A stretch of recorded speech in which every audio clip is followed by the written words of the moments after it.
again. You are listening to the New England Haunts Podcast, episode 12. My 2022 visit to Nightmare on the Ridge in Auburn, Maine.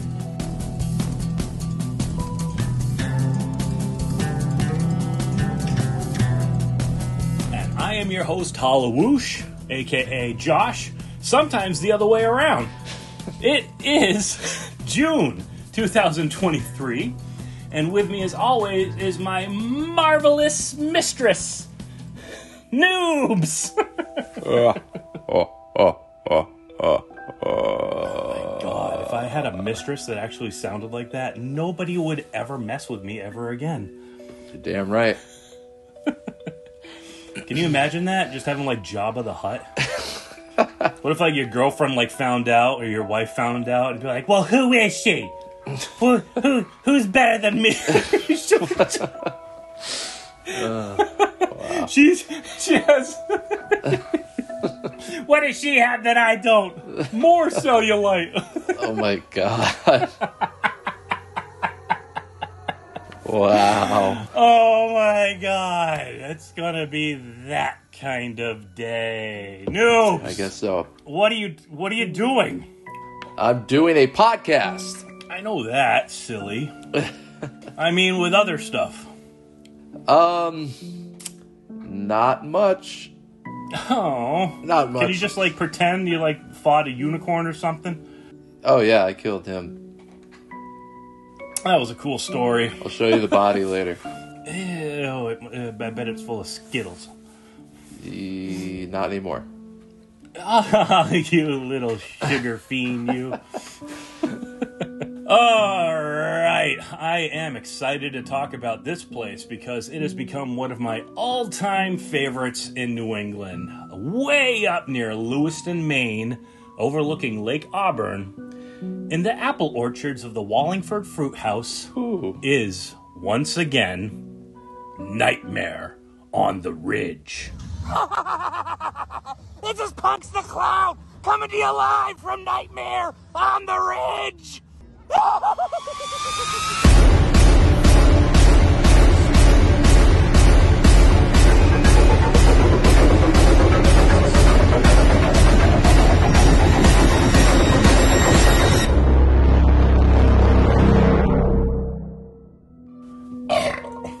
Wow. And as always, I'll be repeating myself from my previous reviews, so if you're sick of hearing the same thing over and over again, then I don't know. Skip ahead until I get to the new stuff, I guess.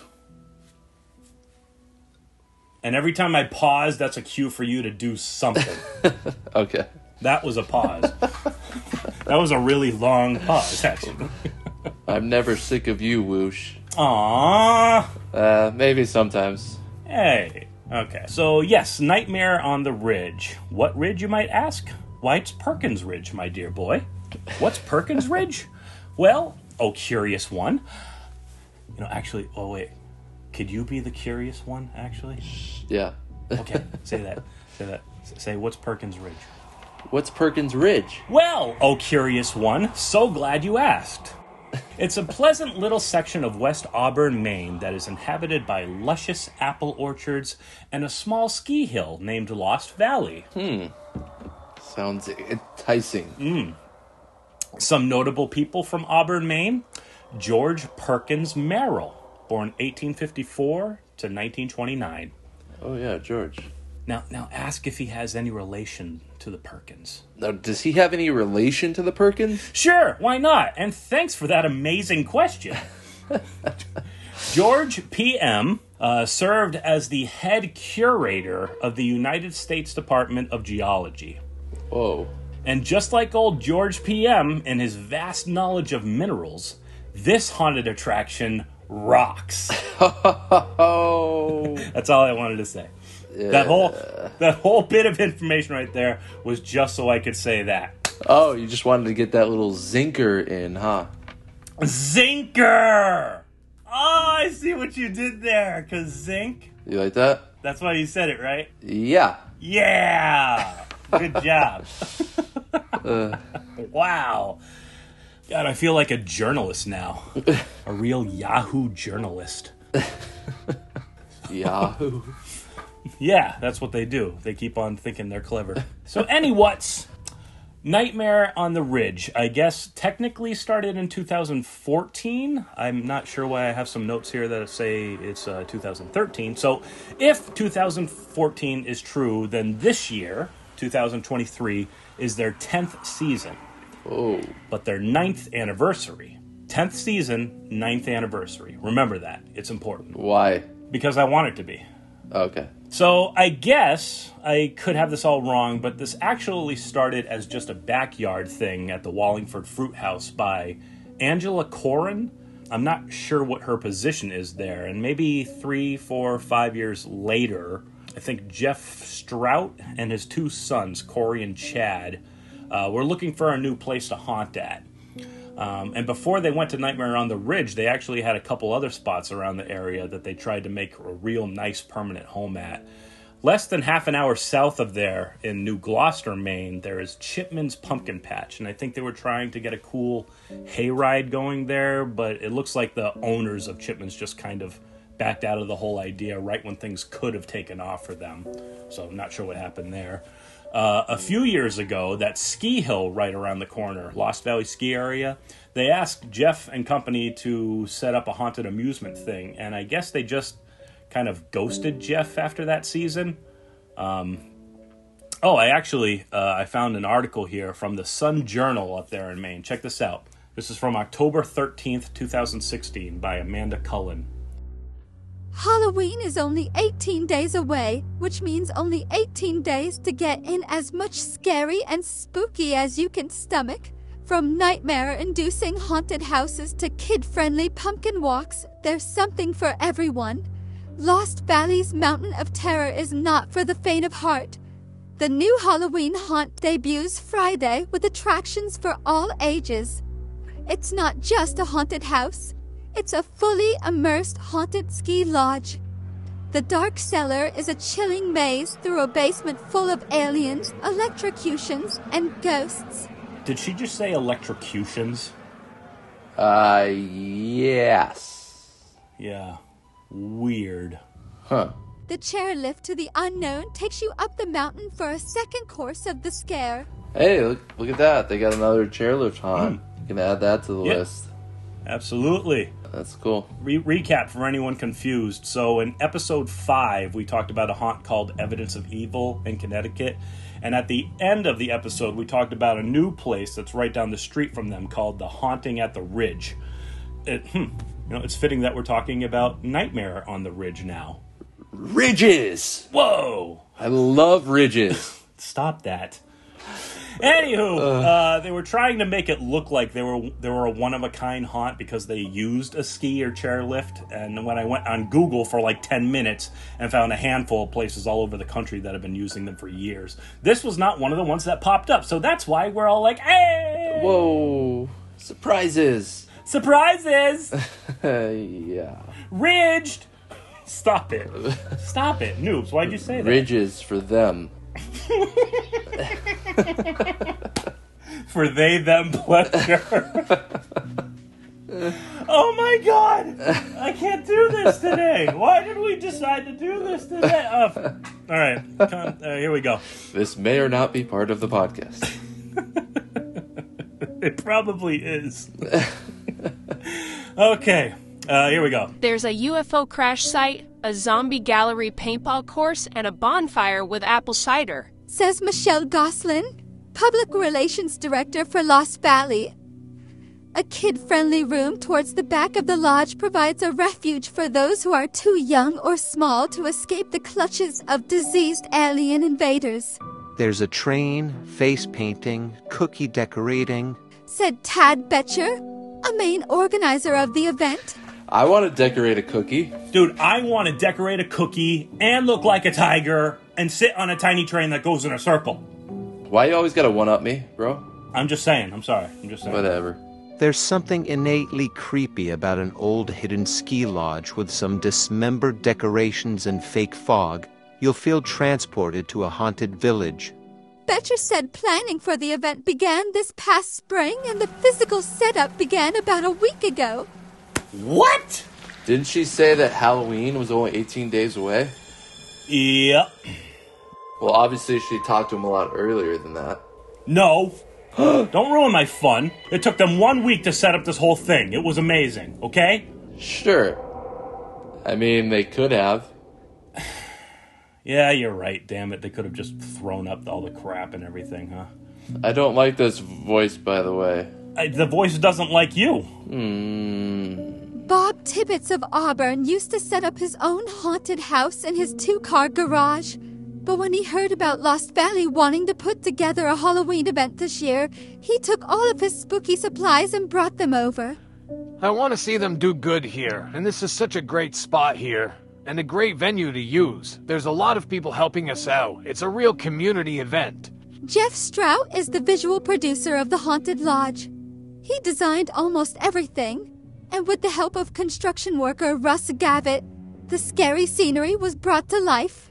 In addition to the 2 main attractions, there are pay-to-play games, food and drink, and the cash-only bar, and 2 carnival-style alien-themed rides.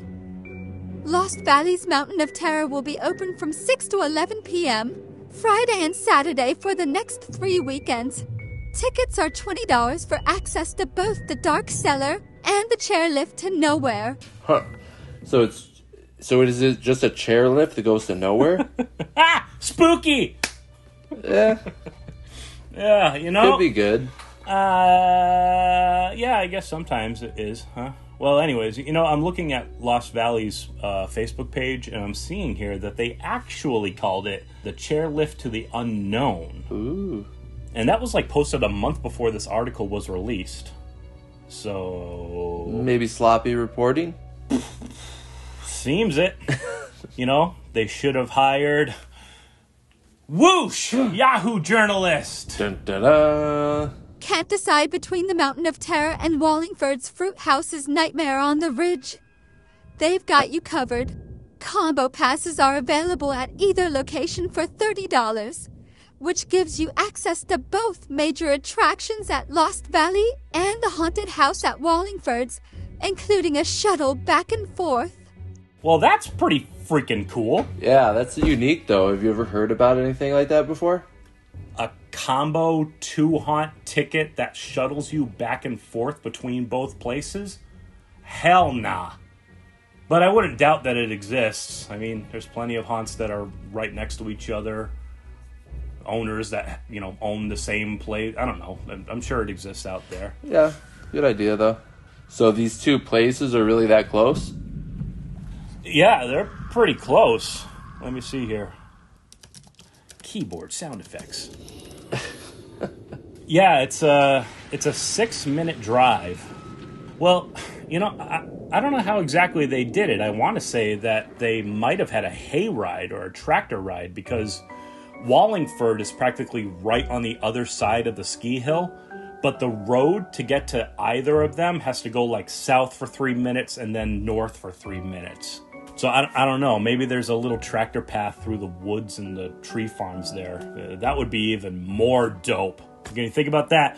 Like a haunted hayride attraction that you can only get if you buy these combo tickets. Right. And by the way, Sun Journal, or more particularly whoever writes about the haunts for the Sun Journal, thank you. Because every time that I find an article about any haunt in Maine, it's practically always on the Sun Journal. So whoever up there is reporting stuff, you're doing well. Right. And you know what else I realized? I just thought about this. So Lost Valley and Wallingford's is a 6-minute drive from each other. Evidence of Evil and Haunting at the Ridge is only 6 minutes away from each other. And 2 of them are ski lift attractions. And 2 of them have Ridge in their names. So what in What the hell? poop is going on here? It's the haunted attraction multiverse.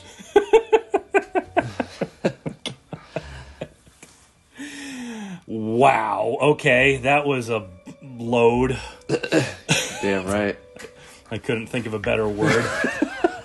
So you went with load. Had to go. Sometimes you just gotta go with load.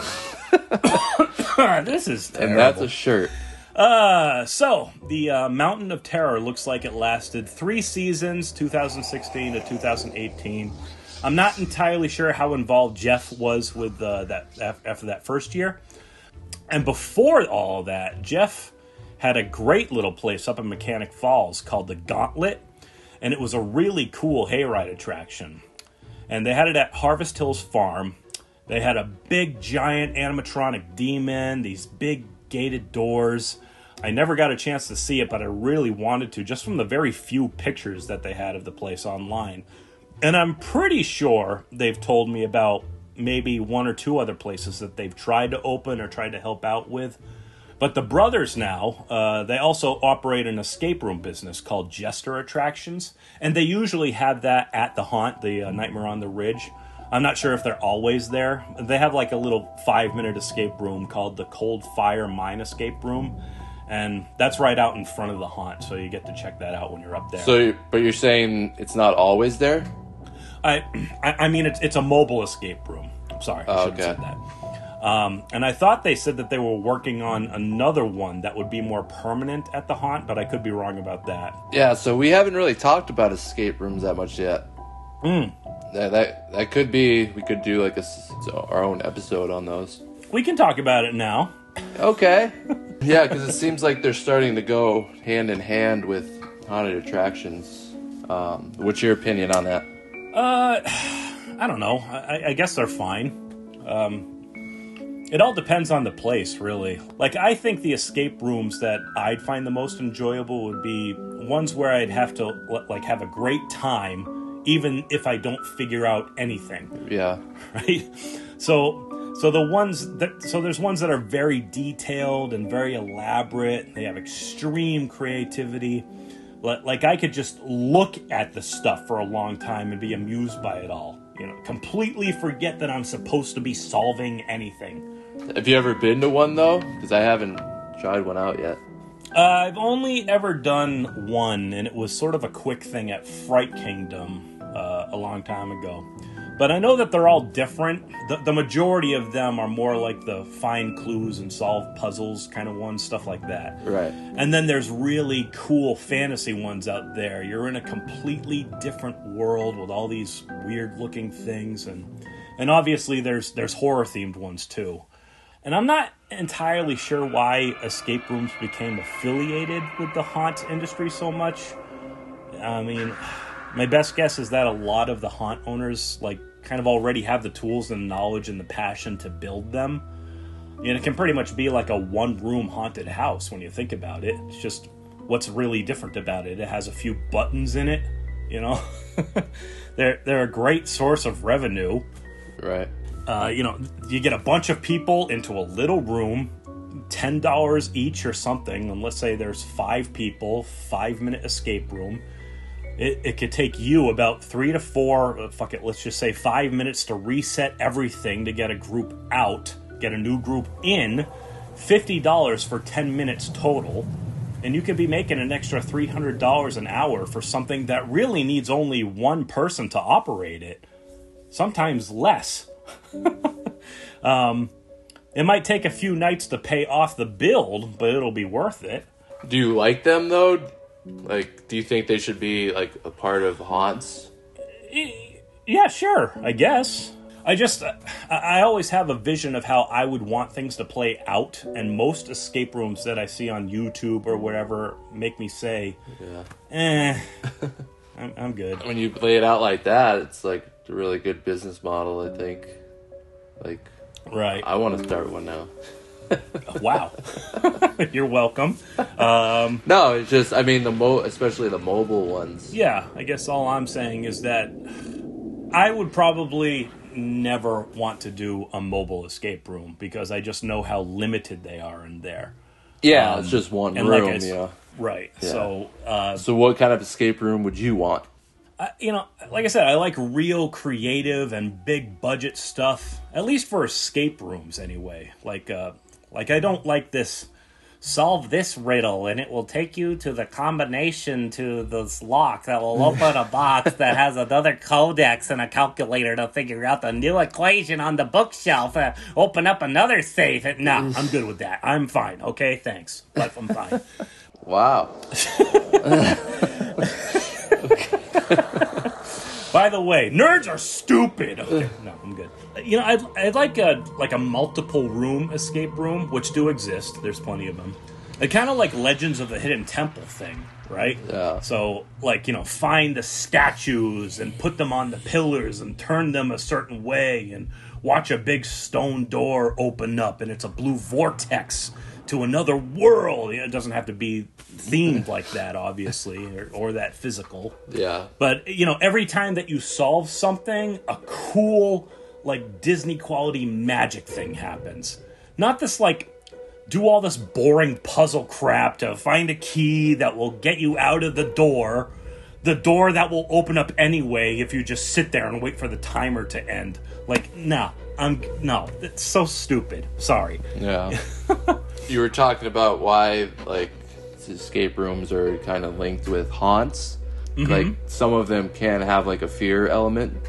Yeah, that's what I said. There's some horror-themed ones, yeah. Yeah. Even if they're not horror-themed, like, people kind of, like, a little bit, like, fear-inducing, like, especially, like, someone has, like, a little, like, claustrophobia or something like that. You're like, okay, you're locked in this room now. Stuff like that. So. Do you have claustrophobia? Yeah. Well, get in this closet. No! Well, you have not 5 minutes to figure out where the key is in the dark. Good luck. I can't. No. Not, like, real claustrophobia, but you know how people get, like... Fake claustrophobia? Yes. Claustrophakia? You got it. No, I get it, New yeah. dog. Well, I guess going off of that, like, it doesn't have to be horror or fear-inducing, really, anymore, because these haunted attraction events, like, yeah, we can go and talk about how scary things are supposed to be, how freaking dark and evil and twisted things are supposed to be, and that sells, and that is fine, but the reality is that we're trying to make an October evening for people, and that is why the haunt industry has been gaining much more attention over these past couple years, right? Yeah. Because it's not just the haunted house anymore. People are sticking around for... name it, there's cider, carnival donuts. rides. Ciders and donuts, freaking family events, music, all kinds of stuff. Games, yard games. Hey, you guys want to go to the haunted house tonight? Oh, geez, no, that sounds scary. No, they have cornhole. Oh, let's go! If I make it to the end of an escape room, I want some kick-ass little victory show, something that the losers don't get to see. Yeah, that's a good idea, actually. And most of these places, like, they always have this stupid little photo thing at the end before you leave, and everyone holds up a sign, I didn't escape the escape room in time, wow. Or they won, and they go, we escaped in 4 minutes and 12 seconds. Like, shut up! I don't care! Yeah, that's a good idea, though. There should be some different thing for the winners. Yes. You don't just walk out the door and be like, all right, congratulations. Yep, absolutely. Yeah. And I'm not saying that all escape rooms are like that. There's plenty of them that do all kinds of crazy things. Right. But I guess on that note, I guess I can say that because of how quickly they came onto the scene, like, I never heard about them before till like freaking 2016, just to freaking throw out a year there. I don't know that. And then all of a sudden it's like you're driving around town and you see these little stupid yard signs. It's like, escape room over here. It's like, what? Really bad graphic, really amateur stuff. And it's like, what the hell? What's an escape room? Mm-hmm. And really all it is just somebody that rented out this, like, what used to be a Payless shoe store or something like that, right? And they just, like...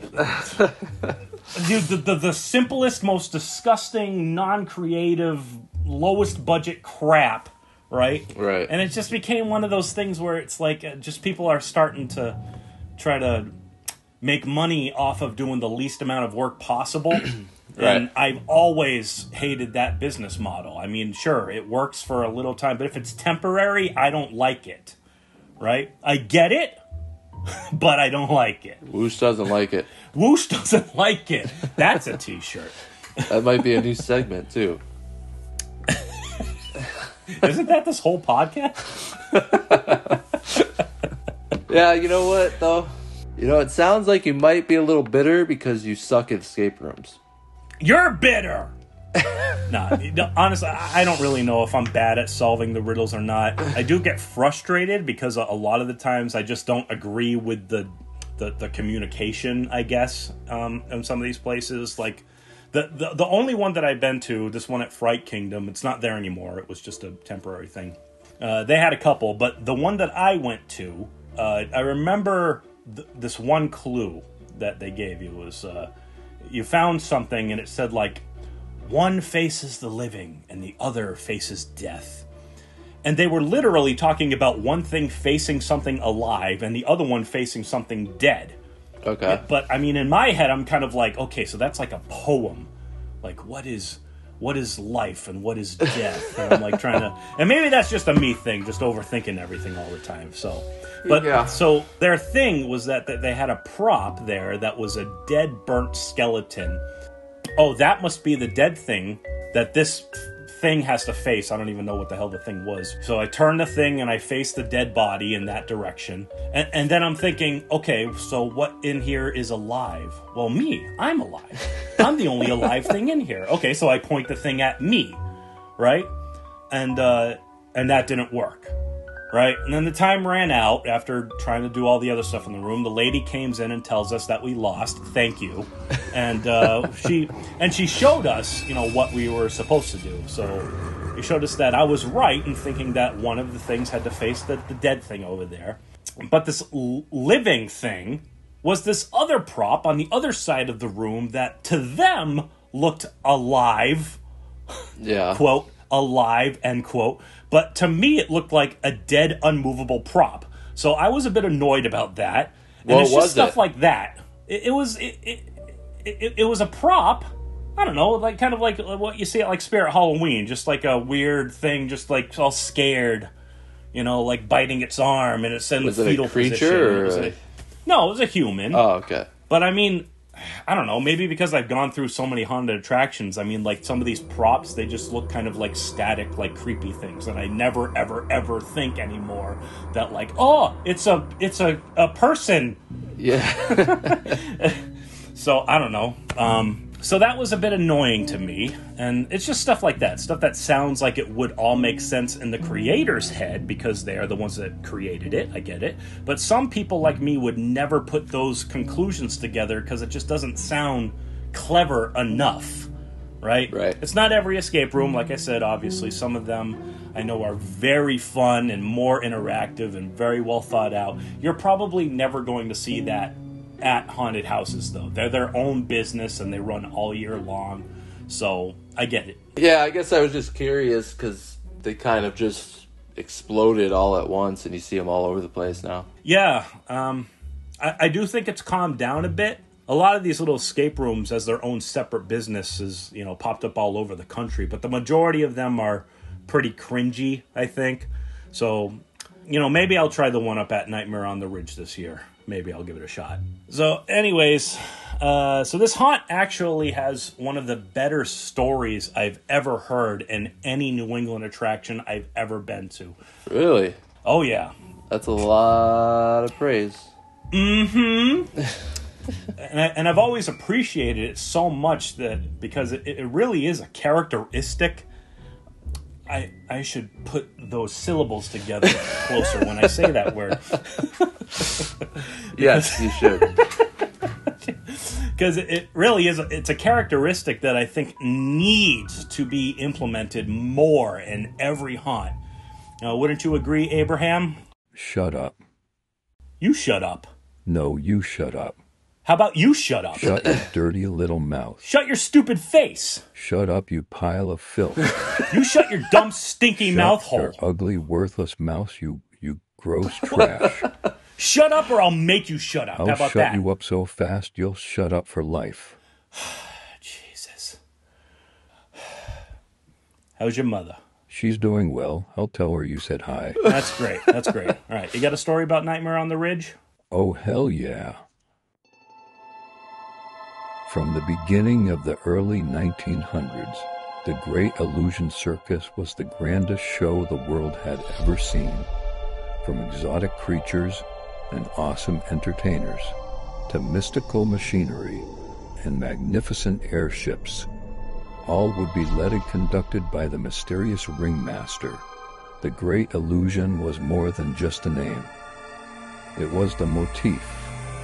All that the attendees would see and experience were conjured by the ringmaster. He seemed to have the ability to see into people's dreams and imaginations and bring them to life. It was said that the ability to read people was all his own, but the power to summon the illusions was done through his grand top hat. Although the ringmaster lived his life bringing joy to others, he had a sad life of his own. He had found love, but the love was lost much too soon. The love had brought him a son, but the son was hard for him to love. His son was undisciplined and full of jealousy and hate. The jealousy brought the son an irresistible desire to wield the grand hat. It called to him, allured him. The ringmaster tried to show his son discipline and constraint, but the allure was too much. The power had to be his.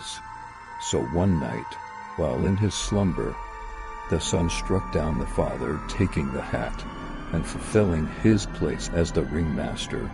People can still attend the great illusion circus, but the conjurers are no longer whimsical dreams.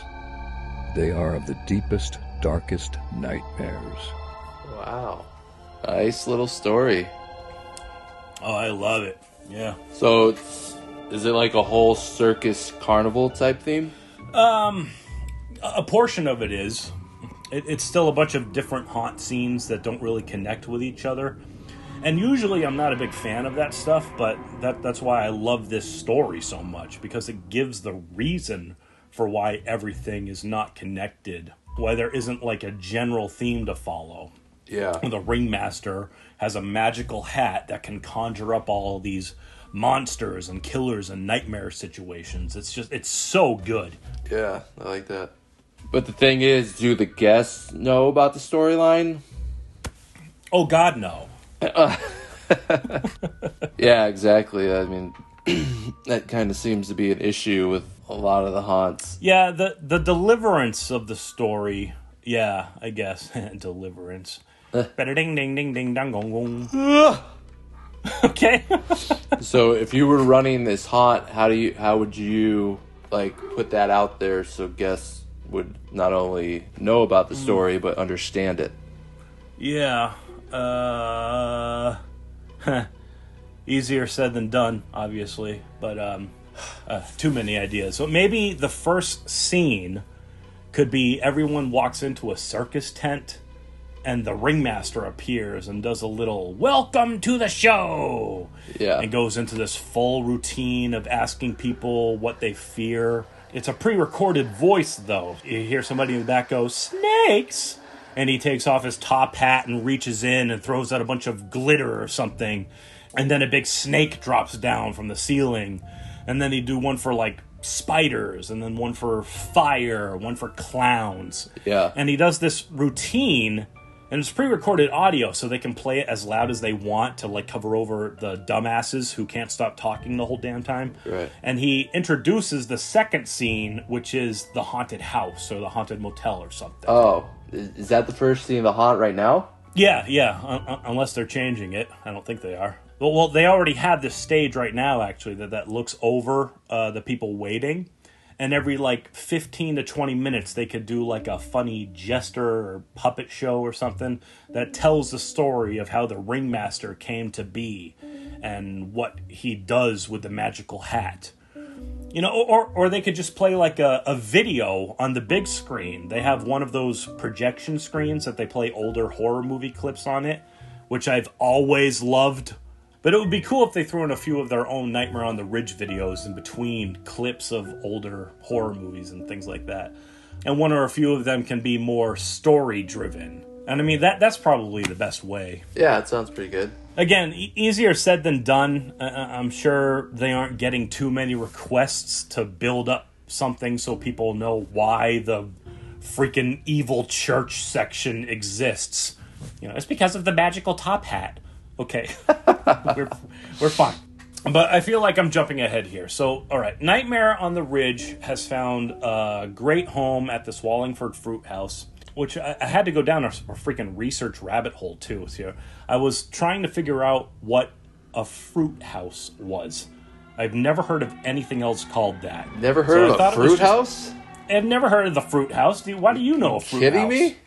Oh, shut up. All right. So I thought it was just a cute thing to call a place that's like a bigger covered fruit stand or something like that. But they only sell apples in there as far as regular fruit goes. And it's also like a bakery. They got gelato. They got frozen pot pies, dessert pies, soups, jams, jellies, canned pickled vegetables, toys, gifts, all that stuff. And I thought maybe a fruit house was another Mainer term. You know, Mainer, as in people from Maine, Mainer term. But I guess... Mainer term. Mainer term. But I guess really all it was used for was a place for where people would keep their picked fruit fresh and cool. Like a root cellar, but it's its own little house, I guess. Right. And now you know what a fruit house is. Okay. But Yay. I don't know... But I don't know any actual fruit houses at this location, so they're lying. I'm good. So yeah, the fruit house, I guess, has been an amazing thing for everyone when they go visit. And on top of that, they also have a tasting barn for Ricker Hill's Orchard Mainiac Hard Cider. Whoa. Ricker Hill Orchards is actually one town up in Turner, Maine, and they have a tasting room up there too, I believe. And someone told me that they had a winery a bit closer to Lewiston, but I can't find any info on that, so I don't know. Maybe they make wine too. I gotta say, this is like the cherry on top for a perfect Halloween night. You got fresh, hot cider donuts. Oh my God. You got hot, fresh local cider. A great haunted attraction that weaves in and out of an apple orchard. All of the little stuff that the little fruit house offers, and local, fresh, hard cider. Oh my God. And there's like 8 different flavors on tap all the time, too. Here's just a few of the flavors they've made. Apple pie, mac blueberry, maple, pumpkin, strawberry, caramel apple, cherry, cinnamon, grapefruit, gold with cranberry, cranberry wine, cran freeze, ice cider, dry cider, vanilla, peppermint vanilla, organic, agave, bumblefruit, rose, gingerbread, blueberry pancake, morning coffee, tropical vacation, black select, hopped honey oak, karma, aronia, English bittersweet, wicked rickers, russet, bittersweet, private reserve, okie dokie, horseradish. Jeezum Crow. Jeezum Crow. What? What? Stop the podcast. What the hell was that? I've never heard that term in my life. What? You've never heard of that? Jeezum Crow? Yeah. Is that a California thing? No. You've never heard that term? I've never in my life heard that. Well, now you have. I guess so. It's a brand new day for Whoosh. It is a real term. I'm not... Okay. Do we need to look this up? Hold on a second. Damn it. I'm going to do it too, just to make sure you're not lying to me, you son of a bitch. Jeezum. I'm spelling that wrong. The Jeezum Crow Festival. Yes. Where's that at? Yes. If it's in California, J Peak Resort, where is that? That's in Vermont. Woo. You son of a bitch! Yes. What is this place? I still don't know. I've never... Jeezum Crow Festival. Jeezum is originally from and mostly found in Vermont. It's used as an interjection to show surprise, disbelief, and more. And is often used... This is a New England term that noobs knew before the New England guy. Hey, what the hell is going on? Hey, look at me. Whoosh, look at me. Okay, I'm looking. I'm the New England guy now. and I've always have been. But yes.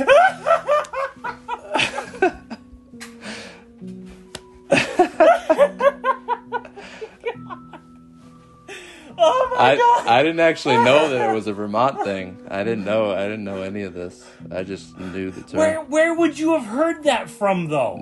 I just living in New England, I guess. But you're in Springfield. Hey,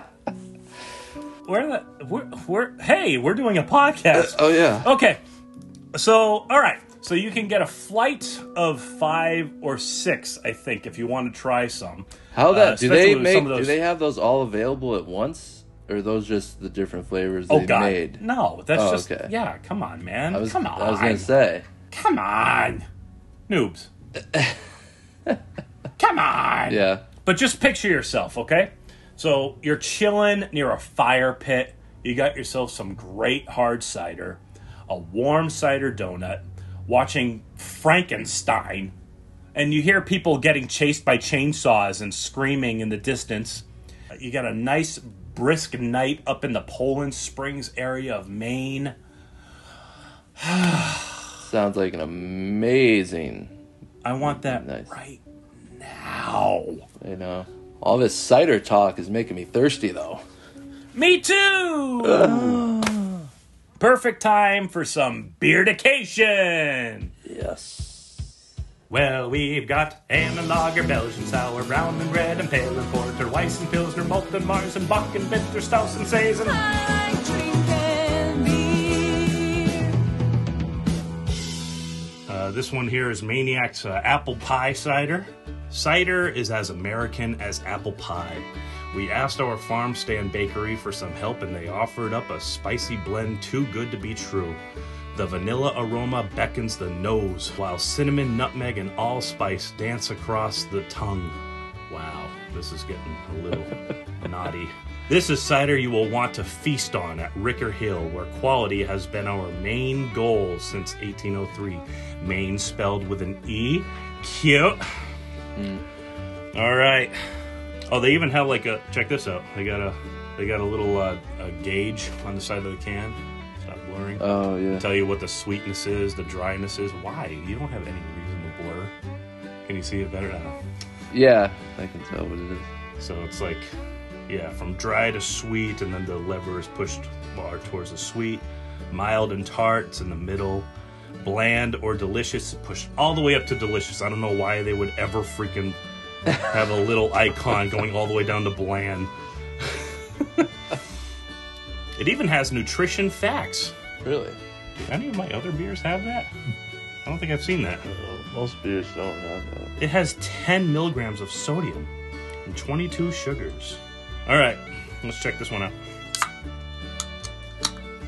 I'll always remember a couple years ago when I first discovered Nightmare on the Ridge, I went in and grabbed a horseradish flavored cider. Really? Yeah, very, very unique.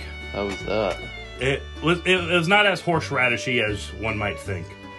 Yeah. Wow. Oh my God, that smells. Shut up.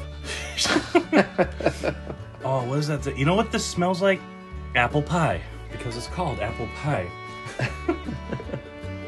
But sir, like if you got like a fresh hot McDonald's apple pie and just like broke it in half in front of your nose and just took a big whiff. Yeah. Oh, it's exactly what it smells like. It also smells like if you took like grandma's fresh baked apple pie and did that same thing. So I don't know why I chose McDonald's, but hey, McDonald's, if you want to sponsor me, just reach out. Do it. Oh, there is so much freaking flavor in that. Oh my God. What is it? Apple and you said vanilla too? I don't know about this one. Just apple pie. Let me see. Oh yeah, vanilla aroma, cinnamon, nutmeg, allspice, all that regular stuff that you put into an apple pie. Very sweet though. Yeah. Very, very sweet. To be honest, I don't even know if I taste any alcohol. It doesn't have a... Oh, there it is, 5%. So it's a session. We're just making up rules here as we go. The thing with that is so sweet. Like, the thing is some ciders you can't drink like a ton of them. I remember back in the day, I pounded Woodchuck cider. You couldn't really find that many ciders. Yeah. A long time ago. I shouldn't say 10 years ago, 13 or 15 something years ago. But Woodchuck's was out there. So Yeah. Woodchuck's had a pear-flavored one, and that was good. All right, so how about we take a quick music break so we can enjoy the rest of this delightful cider? And when we come back, we'll dive into what this haunt is all about. That's what it's all about.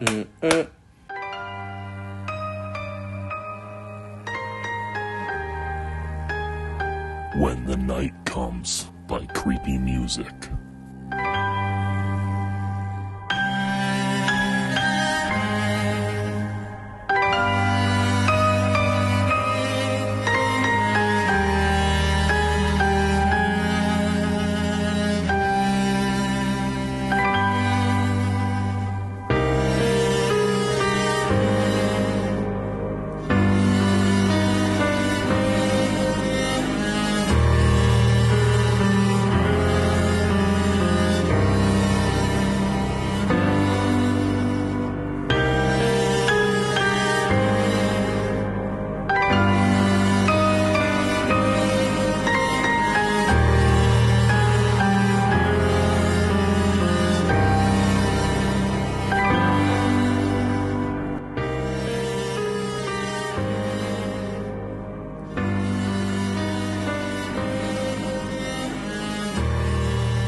That was lovely as always. Great music to listen to on your way to a haunt on a crisp fall night. All right, so as I didn't promise, but let's pretend that I did so I sound like a nice guy. This is what you might expect at Nightmare on the Ridge. I love how they call your name into the waiting line like you're at a restaurant or something.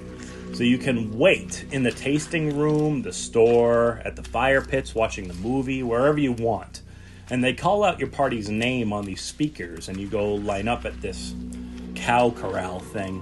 And this is where you get to play around with their queue line characters. There's Punx The Clown, and he's always doing great. The ringmaster is usually walking all over the place, getting a million pictures with people. And a few other characters are always kind of walking around too. And there they separate you into these groups, and they wait for the go-ahead. And you're standing on the side of this older barn, and you make your way around to the front of it, and that's technically where all of the haunt stuff begins. So this barn is really where all the magic happens. It's kind of like a typical haunted house, but they have like a projection of the ringmaster on the walls. And he just kind of like disappears into the wall. And then the furniture starts moving around. And a bunch of creepy actors are in there. And there's a half-dead like bellhop character. He slams everyone into this haunted elevator. And the elevator goes over the rules, which is quite possibly one of the most unique ways to give the rules that I've ever seen. And the thing starts shaking. It's got video monitors on the side, making it look like the elevator is going all the way down to hell. Nice. And then it's collapsing, and lights are going all crazy. The thing is awesome. But that isn't the first elevator scene that you've been through, right? Oh, God, no. Honestly, I'm sure I've been through a good handful of them. But there's only 2 of them that have really impressed me. Now, Nightmare on the Ridges is a really good one. And it's definitely like number 2 as far as great broken elevators room go. But number 1 has to go to Demented Effects in Holyoke, Massachusetts. Yeah, that's what I was thinking of. Yeah, that one is... I'll talk about them in episode 16, maybe 17, maybe 18, maybe some other number. It's okay. Maybe 19. Oh, I didn't even think about that one. But Demented Effects is a guy who is like a prop maker, animatronics master. The guys up at Nightmare on the Ridge, they know their stuff and they work really hard, but it's pretty hard to compete with Demented Effects. And you make your way out of the barn, a hotel place. You just keep walking through the whole haunt after that. And they have a bunch of different scenes with like snakes and spiders. There's an asylum, a butcher, a circus, a church, a sawmill. And those are all indoor scenes. And it's pretty rare for an outdoor haunt to have this many structures. And plenty of outdoor areas too there. They don't have too much dead space in between areas. Are those outdoor areas themed too, like the indoor areas are? Yeah, they aren't quite as obvious of a theme, but like, they have a graveyard, like that one's easy. But then you have like a pig farm. Whoa. And then there's a pig mask guy and a big wild demon boar animatronic that jumps out at you. Nice. Like, I mean, people might think it's just like a farm theme, but I took the moment to like stop and realize that it's all pigs. It's not just like farm, you know? Right. So they put in the effort to really make it specifically themed. Yeah. And they had this really creepy old playground, swing and slide and all that. But they also have like a tiny merry-go-round. And it's like one of the ones that you would see in like a mall or like outside a department store that like your kids could ride on for like 2 minutes. The mini ones? Yeah, right, yeah. So this one feels a bit older though. Just the vintage look of it, it's creepy. So creepiest thing about that area is that I don't know if it's supposed to be like this, but it's what's happened every single time that I go through. There is no actor there. And they have a fair amount of actors at this place, but they space them out pretty good. You know, good enough to make you kind of wonder where the actor might be in this particular section, but I don't think I've ever bumped into one there. The playground set, you mean? Yeah, and it really creeps me out. I mean, you know, it's a rusty playground, and rusty playgrounds in general are creepy enough. It's weird to me because it feels like a haunt designer would want to put a creepy schoolgirl there or something, you know, like a ghost girl playing with a swing, something like that. Right. But it's always just real quiet. Like maybe they have a little like toy box music playing in the background. And how many times have you been through that area? 4. So it wasn't just a one-time instance where an actor wasn't there? 3 times per season, and one of the seasons I went through twice. Oh, okay. You know, the thing about the playgrounds is that, like, they're scary because of the history that you might imagine surrounding it. You know, you kind of think, like, at one point, this place was full of innocent children, all being the sweetest little angels in the world. But now it looks like a sickness took over the playground and maybe it got the kids too. And how evil can something be to take away all that joy? How hateful are the ghosts of those children? You know, thinking that their innocence is what led to their demise. And we are the ones that could have saved them, but we didn't. Like all this stuff goes through my head, you know, maybe other people too. Nah, just you. You know, you're just jelly that you don't have an imagination. So were the swings moving at least? I don't remember, but they might have had like one of the actors or someone like go to it and push it every once in a while. So it wasn't like the thing was constantly moving, but like, there was a couple times it might have been, I don't know, it could have been the wind too. That would be cool. Pretty creepy if the swing was actually moving the whole time, like there was a ghost child like on it, like maybe if they got some kind of like mechanical thing to move it. Yeah, I mean that definitely exists out there, and that's very creepy. And I kind of want to see the swing do stuff that makes it look like a kid could be on it though, like if it starts going higher or faster. Yeah, or it just stops mid swing. Whoa. Wait, that's messed up.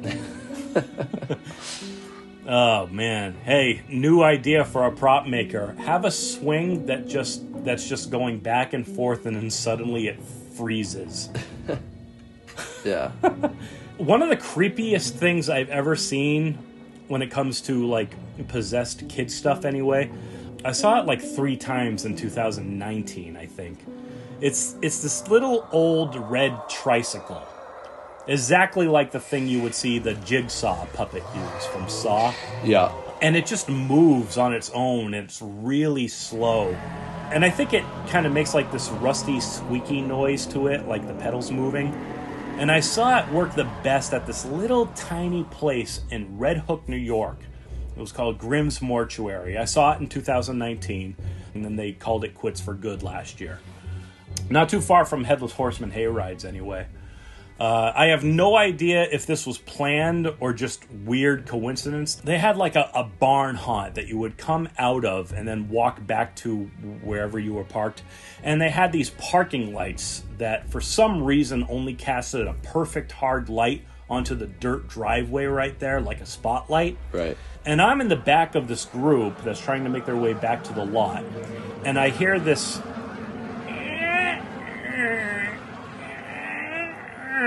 It's behind me, and I can't see anything because it's not in the light. Everything else is perfectly dark. Yeah. And I'm thinking like it's a little cat or a dog or something, and I keep on walking away from the light, and I hear that sound still, and it's bugging me.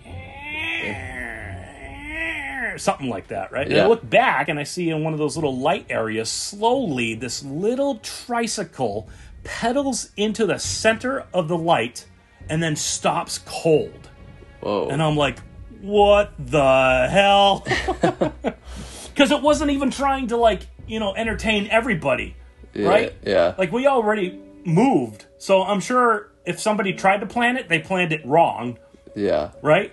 But to me, because I'm like, I don't know, maybe a little weird psychology behind that fear is that because I'm the only one that saw it. Yeah. You know, maybe there's something about that too. So was there was no one on the tricycle? No, so no. How was it moving? Science. Oh. No, this was definitely a prop. This was something that I saw them sell. I don't know who sells it, but yeah, because like I said, I saw it like in 2 other places at least. So is it remote controlled or something? I don't think so. I think it just kind of moves. Nice. So the rest of that haunt must have been pretty cool, huh? So Nightmare on the Ridge has a few unique things. That's a weird way of saying no. Okay. Gotcha. Okay. So honestly speaking, though, besides the awesome atmosphere and the great work that they put into this place, Nightmare is one of those places that really gets its glory because of the dedication. Everything just runs smooth. All the actors really do a great job because they actually want to. Yeah. And I've said it a million times by now. You can feel that. I can't explain it, but you can feel that. No, I mean, I've said it before in our other podcasts. Like, the actors are probably the biggest thing to me that, as far as what I enjoy in a haunt, because like you can have a great set, you can have all this stuff, but if the actors aren't into it or there's not like enthusiasm behind that, it kind of brings the haunt down a little bit. Yeah. But yeah, if you have great actors, it just brings life into the scenes. And yeah, and you know, the thing that I try to I keep on trying to define is what is great acting at a haunt. Because you can find, you know, people that are actually great actors, like they're all involved in the theater and they can do all of this ad-libbing stuff and blah, blah, blah, all of that stuff, right? And we appreciate the hell out of them. We love them. But there's something about, like, even someone who can't do all of that stuff. Yeah.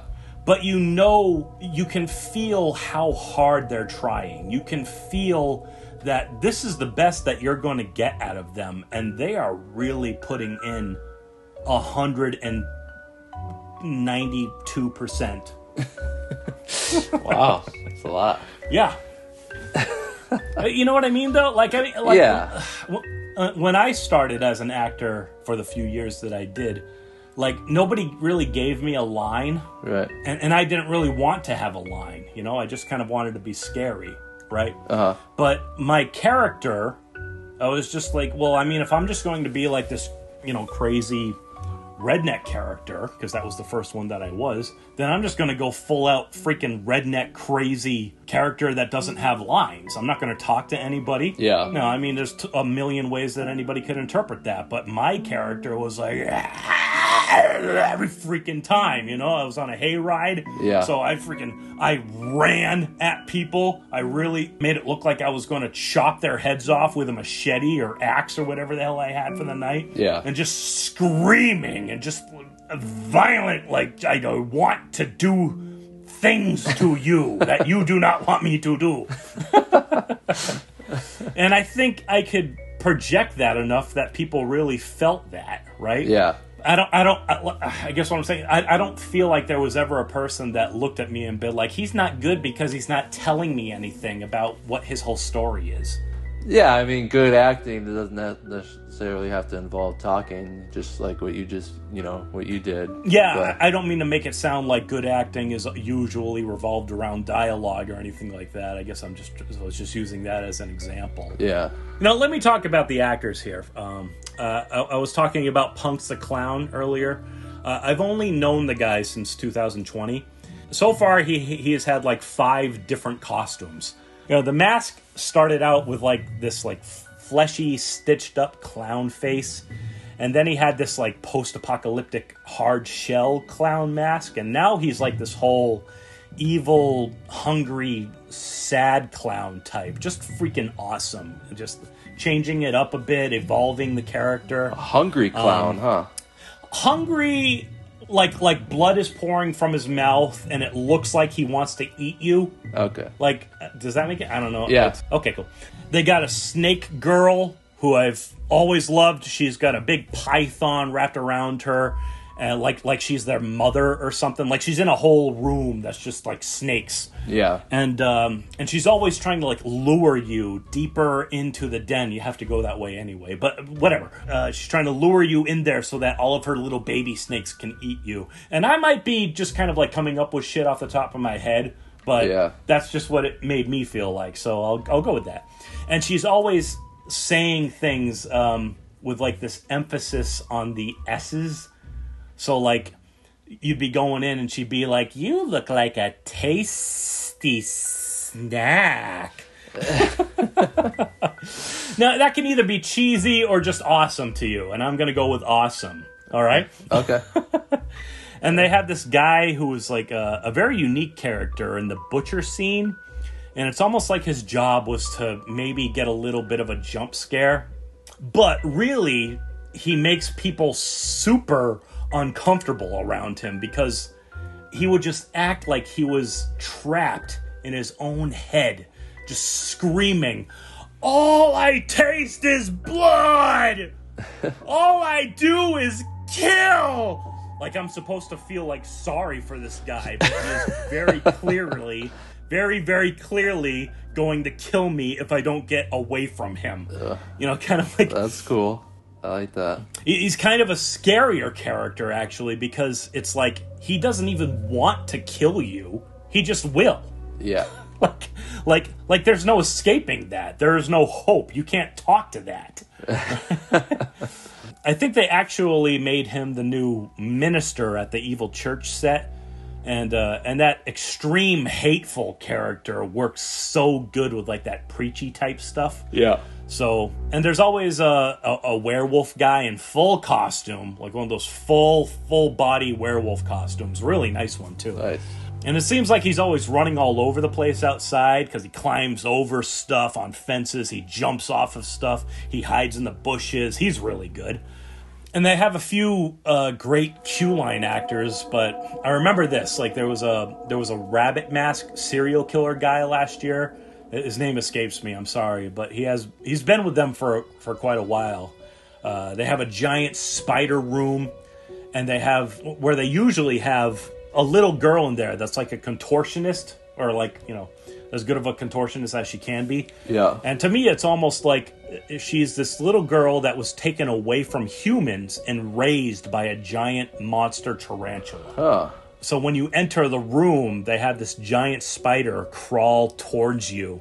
And it's accompanied by this little girl who's like crawling around on all over the floor like a human trying to imitate a spider, I guess. Yeah. And in 2022, I think I remember the story being the girl who originally does it says she wasn't going to be able to come back for the 2022 season or something. And one way or another, the crew found another contortionist, but the original girl wasn't leaving, so they got 2 contortionist girls to kind of do their spider thing. That's cool. And I can't forget about the chainsaw clowns at the very end. They're very, very energetic and crazy. They bounce off of everything. They get right up in your face. I mean, these sound like they're better than your usual chainsaw guy you get, like, because they're actually, like, I can just picture them going crazy, like, laughing, twirling the things around. Absolutely. Yes, you are very correct. For a typical haunt tourist like me, we're very sick of chainsaws. I hope to have sort of an episode on chainsaws in the near future. Yeah, the way that these ones project themselves is much more creative, much more involved. And it sounds like if you have a crazy clown with a chainsaw, they're more like unpredictable, because a lot of the fear that people have, because they think it's like a real chainsaw, like they don't know that like the thing's off of it. Sometimes some people don't realize that, so like, oh, this guy's like really nuts with the chainsaw, Right. But set wise, they had a couple new builds last year. The final scene has always been like a crazy heavy metal chainsaw clown act, but now they have their very own circus tent set. And there's this big evil clown face in there. It looks awesome.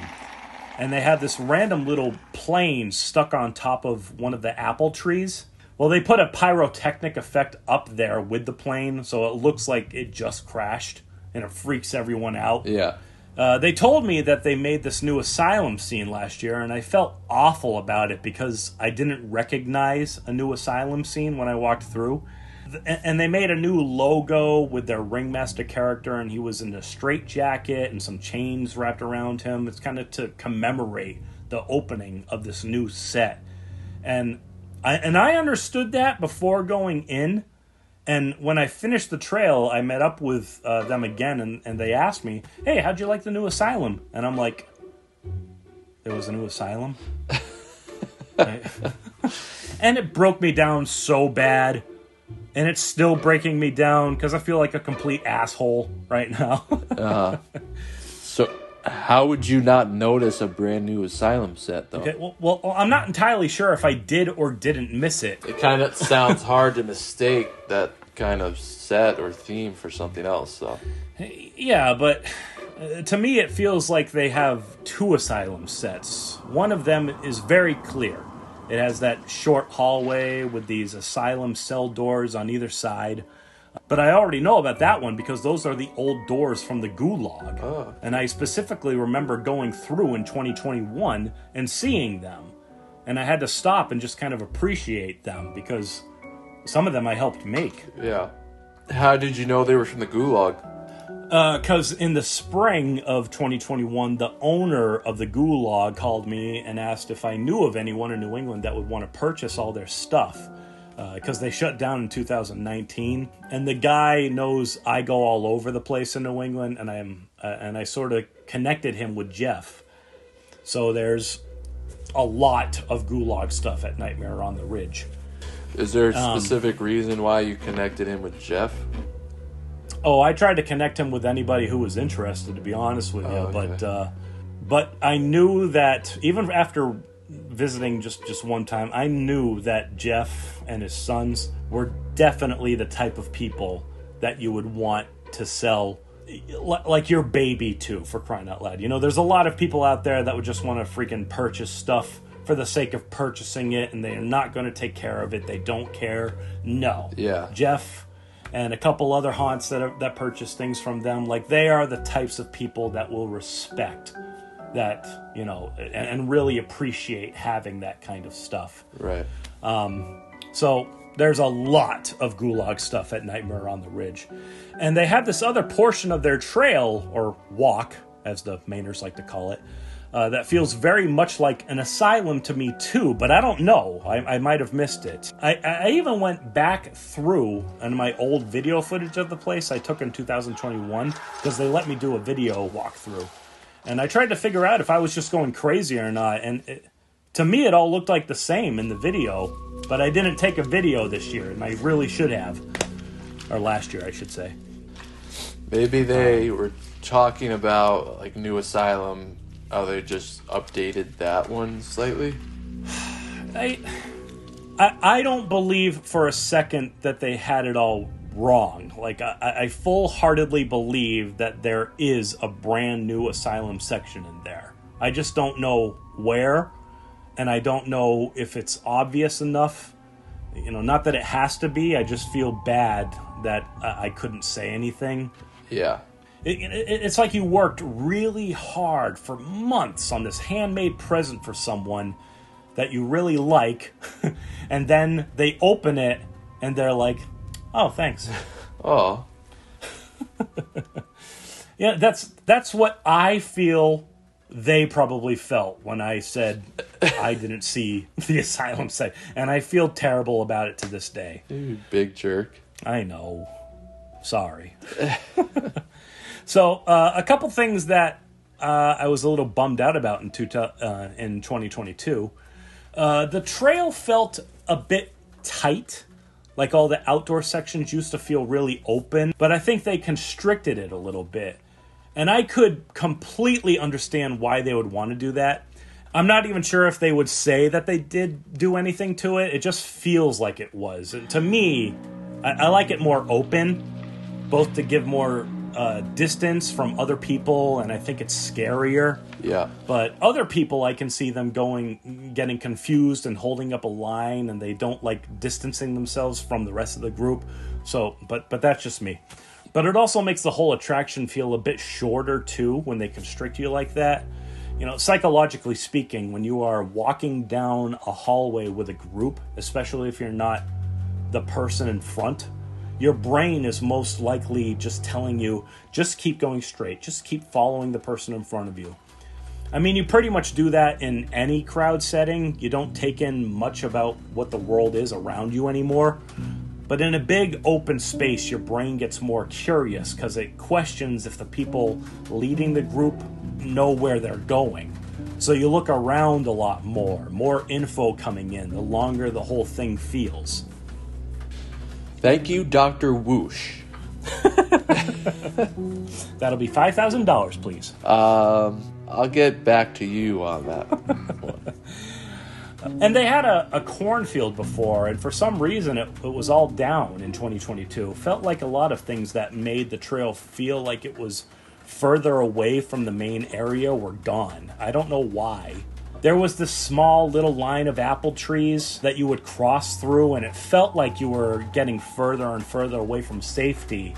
But that was all taken away a little bit. They also, they had this little multicolored projection lights in the trail. They would be placed in these random spots in between sets. And I always kind of thought that they acted a little like portals or gateways into like the next nightmare and the next evil world of stuff or whatever. Right. And they didn't have them in 2022. Or at least I don't remember there being too many of them that year. That's cool, though, if they were actually using them for stuff like that. Yeah, definitely. It's like they're making more elements to the story to explain why there's all these different scenes going on. Yeah. I mean, nobody ever told me if that was the intention. I just noticed that there was a few of these lights in these dead spots in the trail. And it just made sense to me, so that's what I put together. But everything else was freaking mint. Actors are awesome.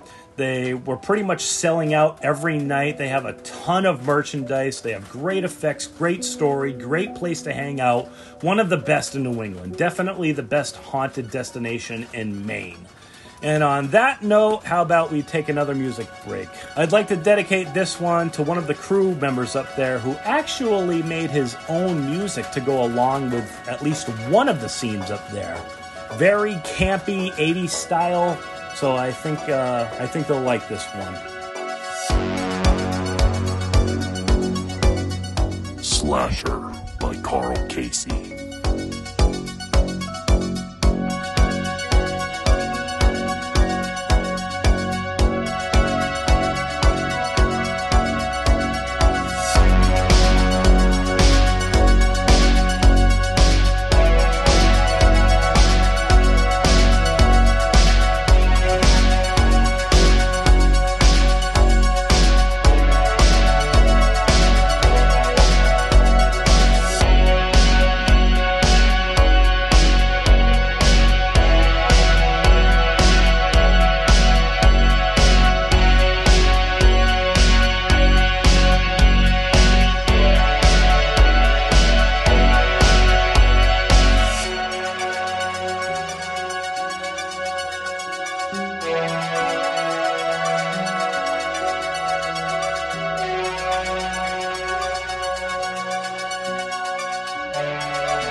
fun.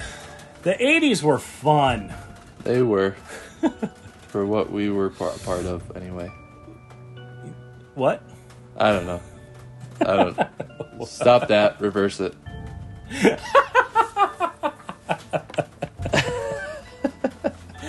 Oh, God.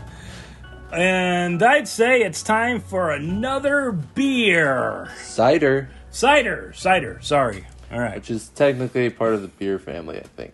Is it? I mean, like, is it? Sometimes. Hey, it's thunder. Well, we've got ale and lager, Belgian sour, brown and red and pale and porter, Weiss and Pilsner, malt and Mars and Bock and Bitter, Staus and Saison. I like drinking beer. All right, moving on to the next one. Mainiac also does a Mac Blueberry, which I believe is a combination of Macintosh and blueberry. That sounds delicious. You like that blueberry stuff, don't you? I'm a fan of blueberry. I dabble in blueberries once in a while. You're a fan of dingleberry. Hey. What do we got here? We blended Maine's best blueberries and hard cider. Yeah, for those who don't know, blueberries in Maine is kind of a big deal. The dark and delicious treat is full of blueberry aroma and rich fruity character. The hard cider foundation is made from hand-selected apples that are cold-pressed, happily fermented, and craftily blended at Ricker Hill, where quality has been our main goal since 1803. Maine spelled with an E because cute. 1803? 1803! For what? The cidery? Ricker Hill, anyway. Oh, okay. I don't know if they were a cider. Did you know that, I found this out, like, you could find cider more than you could find beer back in those times. Yeah. Like, if you go into, like, I don't want to call them pubs, but I mean, like, guest houses and stuff like that, you're traveling on the road with your horse and buggy. Yeah. You know, you stop into a place to grab a drink. You want a hot drink, it's going to be cider. Right. And that's true. They had that before. I mean, beer was around, but, like, it wasn't... Cider was the thing. It was everywhere. Yeah. And when they say mulled cider, they're talking about the mulling iron. So these places, they would have the little poker, the little iron poker in the fire, and then they would pour you some of their cider, but to warm it up, they would stick that mulling thing into the cup, and it would kind of heat it up, obviously. Right. That's what mulling really means. All right, let's try this. Imagine the color's going to be awesome. Look at that. Oh. Blueberry color. They could easily call this blueberry pie, and I would have bought it quicker. God damn it. Why do things have to be so good from Maine? Again, you know, pretty high in sugar, though. Yeah. So I can understand a lot of people not really wanting sweet tasting stuff when they go out drinking. I get it, but... It's just great to have on a crisp October night. Yeah. You can definitely taste the apple, too. I would say if they called this, like, Macintosh blueberry pie, or just, like, apple blueberry pie, that's a good one, too. And they could probably trick me by saying that there's some, like, raspberries and cranberry in there, too. Mmm. You like it when I talk right into my Glencairn like this? Do you like the way my voice sounds? Yes. Yes. Speak to the beer. You get in my mouth right now, and you go down my throat and into my belly, you naughty beer. You naughty, naughty cider. Speak to the beer. This kid. Speak to the cider. Oh, that was good. So let's do a little bit of what's the dealia with your social media? Yes. What is the deal with your social media? What is the deal with your social media? And that is the one I'm going to use from now on. Oh my God. I like that. Oh my God. All right. So I know that they're most active on their Facebook page. So let's take a look at their Facebook page. There it is. Okay. Rated Maine's #1 haunted walk. So there's that walk name. Yep. The freaking walk. There it is. 2022 and 2021, because those are the only 2 years that I reviewed them for the scare factor. And they cut off the little edge of the R there, too. What's up with that, guys? What's the dealio with that social media? What's the dealio with that social media? Yeah. That's my version. And see, the Haunt Finder General also gave it a 3.5 out of 4, which is really good. So that scare factor rating is that's because you rated them number 1? Or is that a total, like... I don't know. Maybe. I don't know where they get number 1. I mean, because I've only reviewed, as far as Maine goes, these guys, Haunted Grandview Manor, and I don't think I did Trail of Terror. I didn't know if Scare Factor gave you the authority to, like, for the New England places, like, to rank them. I don't think I've ever flat out said in one of the reviews I made for the Scare Factor that they are the number 1 haunted attraction in Maine. But you think they are. Didn't you just say that? I do think... Yeah, no. Oh, you know what they do? I completely forgot about this. So, yeah, I don't know if they still do it, but every year the Scare Factor did a ratings thing for, I think, every state. And people would vote. And this would typically happen in the summertime. But honestly, if somebody only voted for one place in one state... And there was nobody else that voted for any other place, and then, I mean, technically they won the number 1 spot. Yeah. And that's how it works with anything that freaking does all those dumb freaking vote for your number 1 blah, blah, blah. Yeah. So, yeah, I mean, it's fine. They like it. They use it. I'm sure people go on this Facebook page or wherever else and they see, oh, wow, really? They won first place? This place must be amazeballs. I'm sure that happens, okay? Yeah. And that's fine. So they can do it. And I'm doing a lot of hand flailing right now. Yes, you are. So, what do we got here? We got an address. That's correct. We got a phone number. We have a website link. Thank you. There's plenty of places that don't have any of that stuff, and it pisses me off. So, thank you for having that. How relevant are they in their page? Well, what do we got here? We got Senior Session Day. We got Punx The Clown, who's starting up the Clown Cartel of Maine. What the hell is that? I don't know. It's fine. Somebody got married here. I'm sure that they're affiliated with Wallingford's Fruit House, or at least the haunt. Then we got the Jester attractions that I was talking about, and Norway Brewing Company has something to do with them. You know, they went to Transworld this year in February, so they got a little video of that. There he is. There's Punx, Corey. Banner update, pictures from last season that are all from the Haunt Finder General. He had 20, what is this? Jesus, almost 31 pictures?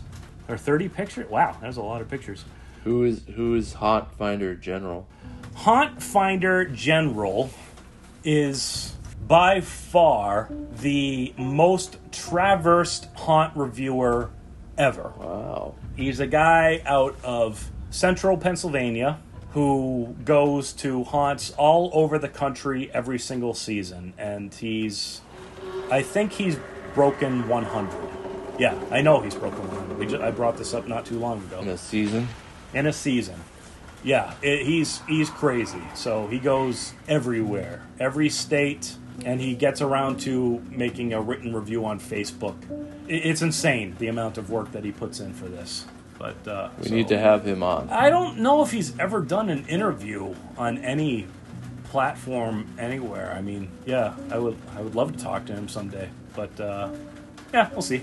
So, okay, so the biggest thing that I'm looking for here is that, you know, their Facebook is not just riddled with a whole bunch of, like, horror movie, Halloween-y, like, GIFs and memes and everything like that, like a lot of other Facebook pages are. Yeah. You know, so, yeah, no, there's a lot of their own pictures, there's a lot of their own information, stuff to show what they're doing, and also community involvement, too. Like, you know, they got these senior picture day, they got, you know, recognizing people that are getting married and stuff like that. So, yeah, their Facebook page is awesome. Really like it.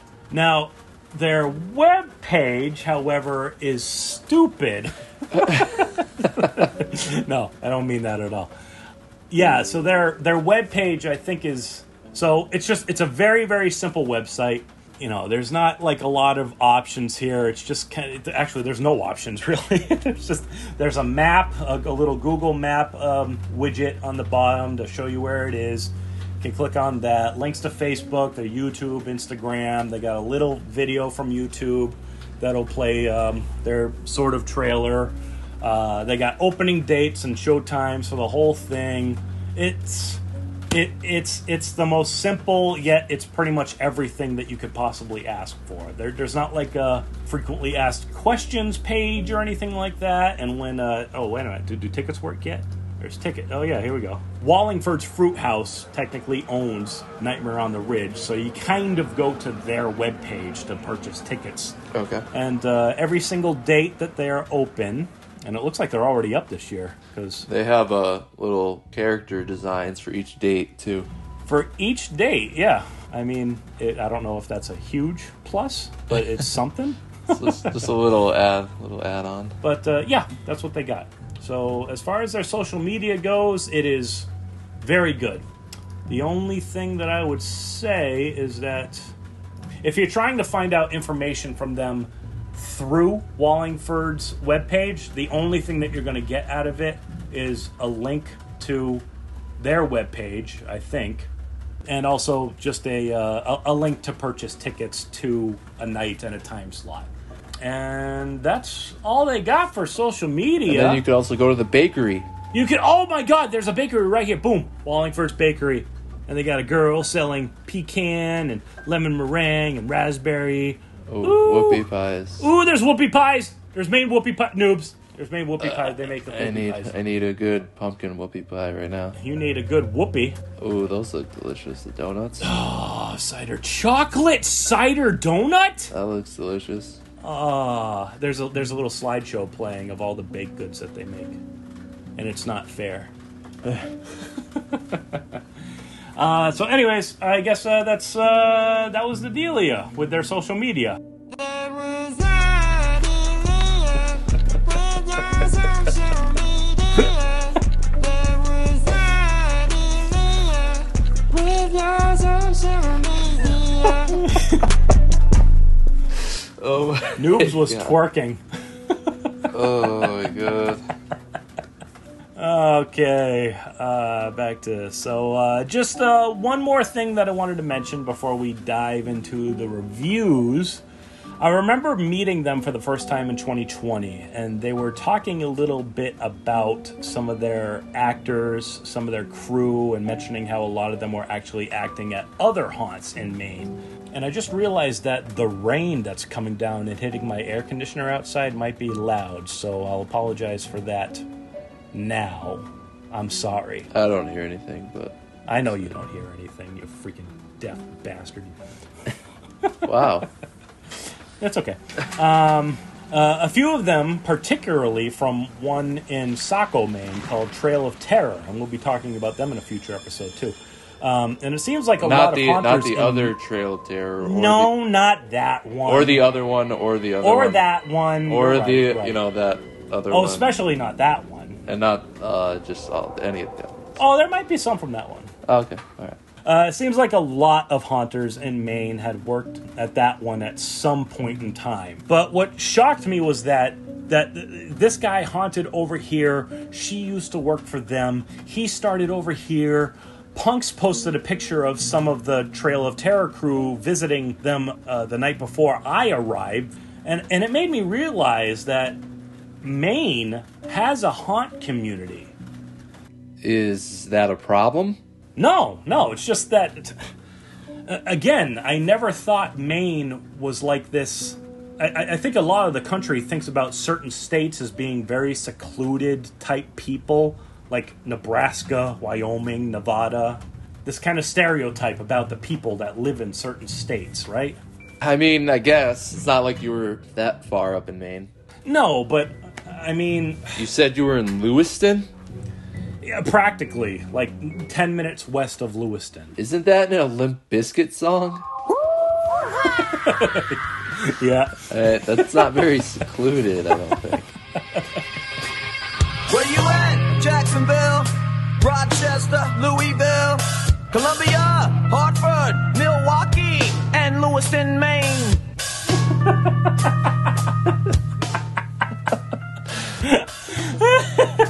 Fun fact. Oh, it's time for Noobs' fun facts. Noobs, he knows stuff about things. Yeah. All right. So he names, I think, 43 cities in that song. And Lewiston is the only one that he mentions what state it's in. Whoa. See, that's how secluded it is. So shut your mouth. It's not secluded. You're not secluded. That should be Lewiston's new slogan, actually. Lewiston, Maine. We're so secluded. How secluded are you? We're so secluded, Limp Bizkit had to tell you what state we're in. Alright, I give up. You win. Yay! Okay, back on track. I don't know. I guess what I'm trying to convey is that I had this, for lack of a better term, I guess, stereotypical image of what Maine is like, particularly inland Maine. And I'm glad I finally put aside all that crap and went to experience a few Maine haunts. So if you think that you're not missing anything in Maine, think again. But you're the only one that thought that. You shut your purty little mouth. No. All right, okay. And now it's time for a review roundup.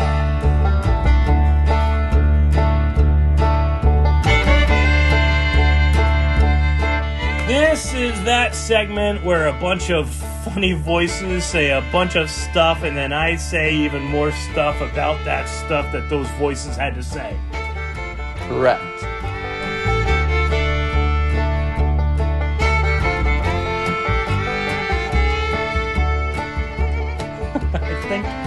I think that will be the thing that I say about this segment going forward. Pretty accurate statement. I like it. And just remember, these voices are not of the actual reviewers. Oh, yeah, I gotta play that too. Hold on. The following voices are not the actual voices of the original content providers. All right, so exciting. So, as far as Google reviews go, they don't have their own Google business page, but the Fruit House does, and sometimes people mention Nightmare on the Ridge in those reviews. So here's one of them. This is Kenneth Pulsiver. Gave it 5 stars in 2021. The Nightmare Walk was definitely bigger and better than I thought it would be. Definitely worth the money. Okay. A walk. Yeah, there it is again. Mainers and their haunted walks. Nice short review, though. Well, I mean, okay. Full honesty, it was only a sentence out of their review for the Fruit House. So. Oh, okay. And that's pretty much it for Google. All right, let's look at Facebook. All right, Facebook, 236 reviews, has a 4.8 average rating. Wow, that's a lot. That's really good. All right, here we go. Liz Brand, October 15th of 2022. Honestly, 10 out of 10. Super scary and super fun. Definitely wouldn't recommend to kids, but amazing job. And definitely don't let on that you are scared or else all the actors will corner you. But it all adds to the fun of it. We'll definitely be back. We'll definitely be back. They better hold her to it, goddammit. She brought up something that I don't think we talked about yet, though. Oh, really? How do you feel about guests telling actors to scare somebody in the group? Yeah, no. I guess. I got to see it from too many angles here. So, like, one, guests who think they can tell an actor where to go and who to scare. Fuck you. Oh. Shut up and let people do their jobs, assholes. Two, well, the reality is most actors out there are not real actors and they haven't received any type of professional improv training or anything. And most people aren't expecting that of them either. And if the place doesn't really have actors who know what to do outside of this, like, wait for it, now, then sure, go play with the customers a bit, be their little dancing monkey. The problem is I can't trust customers to know whether or not it's going to all pay off if the actor does go for the people that they point out. Yeah. Like, the biggest reason I'm okay with actors going after people that are clearly more freaked out is because of the entertainment everyone is getting around that. The actors are getting exactly what they were hoping to get. The victim might be getting terrified, but they'll have a story for weeks, and the guest who pointed them out is having a blast, and everyone around the area is enjoying the hell out of the whole interaction. But what about when the pointed out guest isn't actually scared at all and just ignoring the actors? Like, to me, it feels like you've broken character, and, you know, because someone came up to you and said, hey, go get that person. Like, you're supposed to be a crazy psychotic killer. Hey, go scare that guy. Okay, buddy. Yeah. And now all these people are looking at you like you just rolled over onto your back and let them do whatever they want to you. You're not scary anymore. You know what I mean? Does that make any sense? Yeah. I mean, I think there's different characters too. Mm-hmm. Like, if you're more like a silent, like, slasher type character, you're not gonna do that. But maybe like a very like a clown or something. A very clown that's very like interactive and talking a lot and stuff, and like really interacting with the group. Right. That's a good point. Maybe I didn't think something about like that. True. I like that. Good call. You shouldn't just go and do it though either. You should like play off a little bit, like, I don't know the word I'm looking for, but like a clown that's very like talkative and be like, why are you telling me what to do, or something like that. Right. Like, yeah. And then like, and then still maybe go do it after that anyways. True. But like, okay. Good call. No, I like that. That was probably the best thing you've ever said. Oh, okay.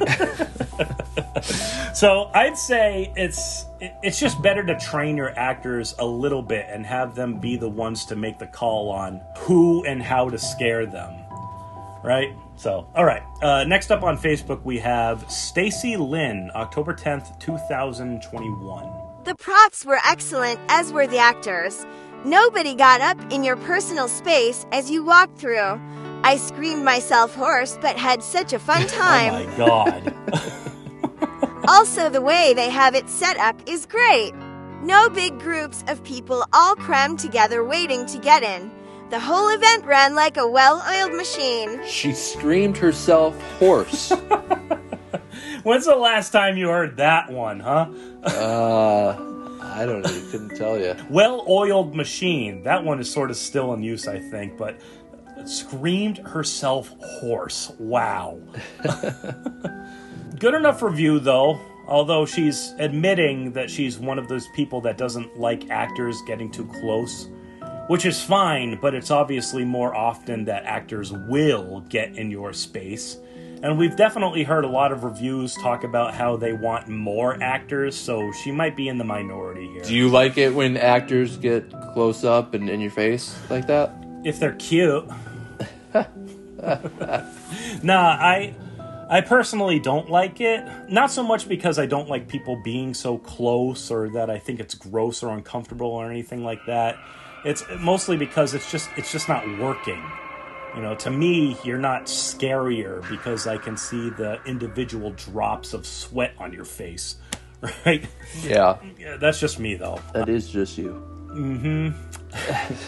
And now for a long one. Say hello to Rachel Ruling, October 24th, 2021. Highly recommend. They have thought of everything from cozy fire tables, hard cider, country store, and homemade food.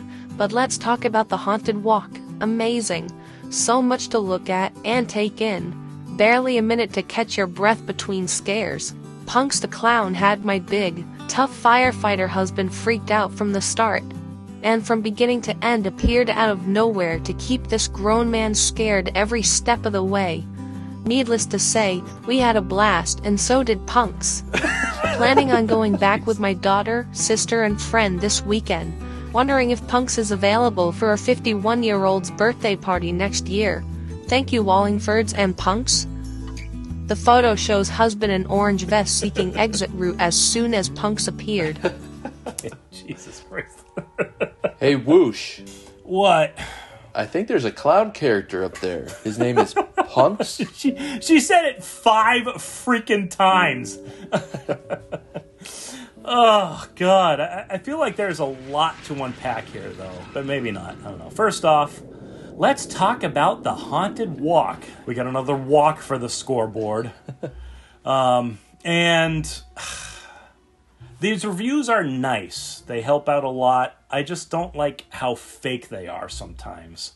Yeah, like when she says barely a minute to catch her breath. Yeah, exactly. It's like, and saying Punx kept appearing out of nowhere. I mean, maybe he did. Maybe she's talking about just when they were in the haunted attraction, because he's stuck to the queue line area every time I've been there. And her big, tough firefighter husband freaking out. That could be true, too. I don't know. I've said it before. Fear is weird. And you can find people willing to swim with freaking sharks and giant whales, and they feel happy. Put some of them in a room with a clown painting, and they lose it. Yeah. That is a very true statement there. It's weird, but it's true. But yeah, it's just the way some of these reviews come off sometimes. Just it makes it sound like she's making up a bunch of stuff to sound more interesting. Fear is weird. That is what I said. That's okay. a shirt. All right. As well. I like it. I would buy it. All right, moving on. The actors are not allowed to touch you. Bro, they touched us twice, and we got hit in the face with one of the objects. If you say they are not allowed to touch you, make sure your employees know that too. Or don't bother saying it. Highly disappointed this year, guys. Aw, poor little baby. Someone slightly nudged him, maybe? Aww. Yeah, I like how non-descriptive he is. Like, they don't really go into detail. Like, he's nudged a couple times and something hit him once. Yeah, right?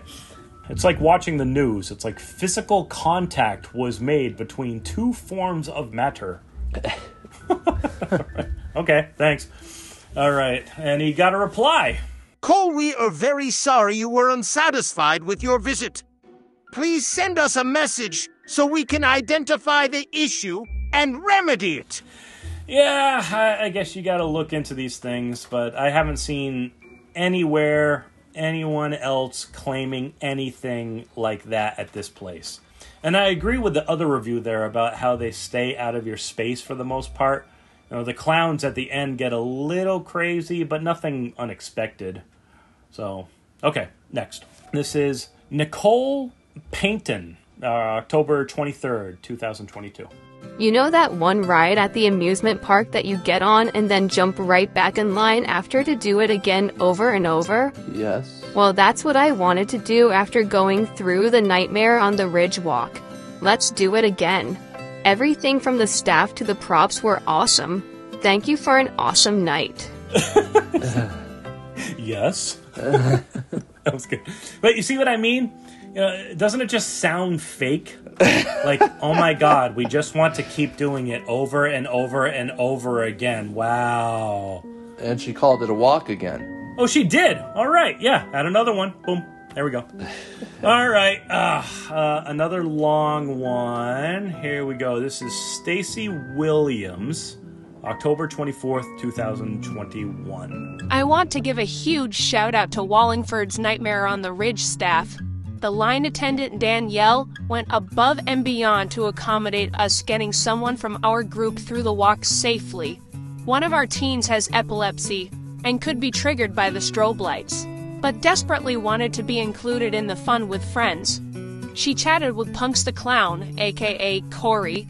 Punx filled me in on what areas to look for that were just before any strobe or flashing lights. He then went the extra mile by stalking us through the walk and sneakily appearing just before me to remind me and warn me about the upcoming lights. He was stealthy and discreet as not to give anything away to the others. We were able to get our friend through the walk without a hitch, aside from lots of fun scares. Even all the cash register attendants were patient, friendly, and informative. We couldn't have asked for a better experience. Thanks again to Danielle and Punx. Hearts. Okay. See, so first off, she said walk 3 times, so add 3 more marks to the board. But aside from how awesome of a story this is, you see how this one just feels real? Yeah, you could tell it has that genuine expression to it, to the story. Whoa. You alright over there? Thunder! Thunder! It's cool to hear how they go out of their way to make things special for people like that. Yeah, you know, they really are super cool and nice up there. I can see him hiding around all the sets, like trying to be a real haunter, but at the same time, you know, concerned for her well-being and all of that. I don't know. There's just something about that that's so, I don't know, loving, I guess. You know, just real cool. So that was a good review. I really like that one. Looking for something from you. Yeah, it was great.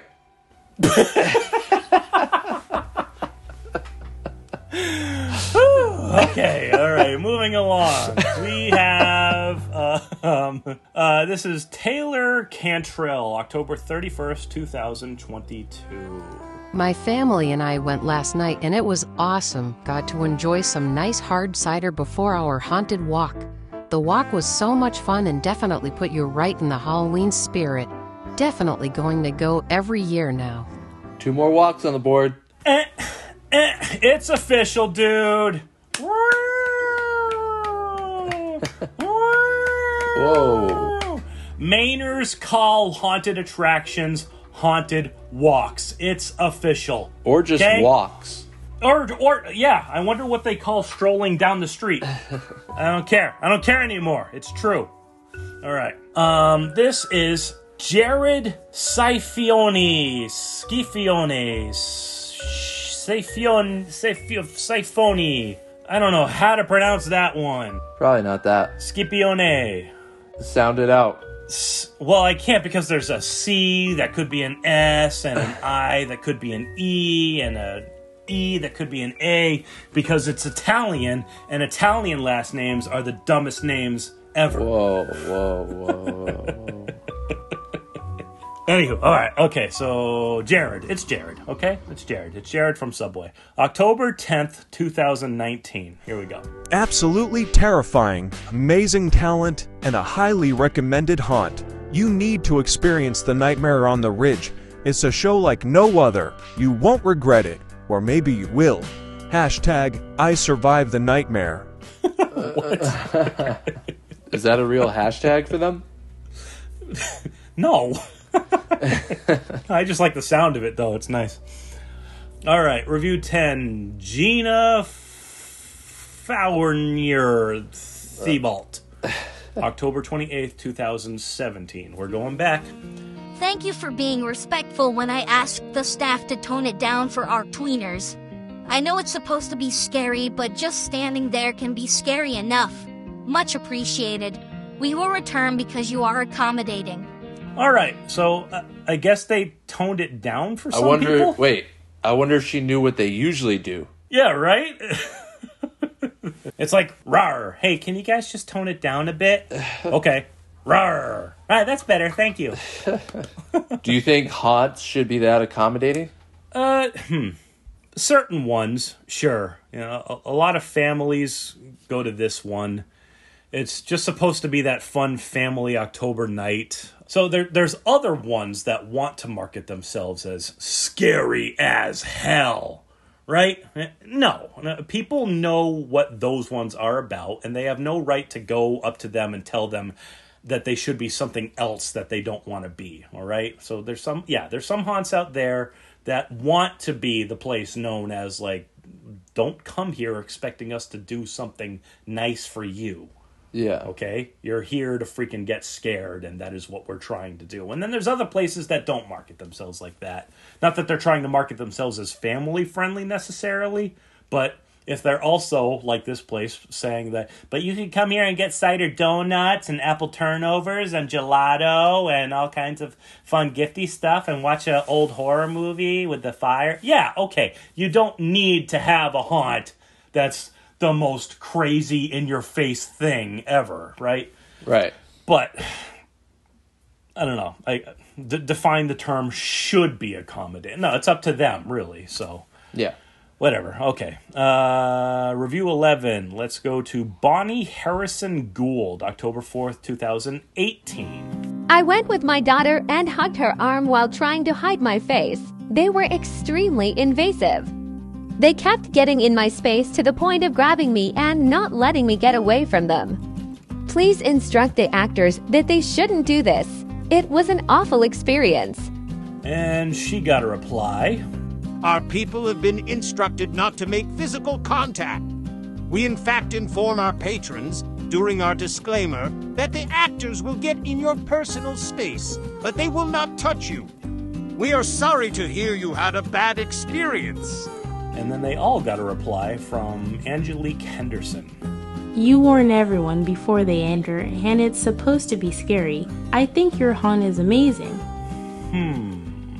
I call BS. BS alert. Woo, woo, woo, woo, woo, woo, woo.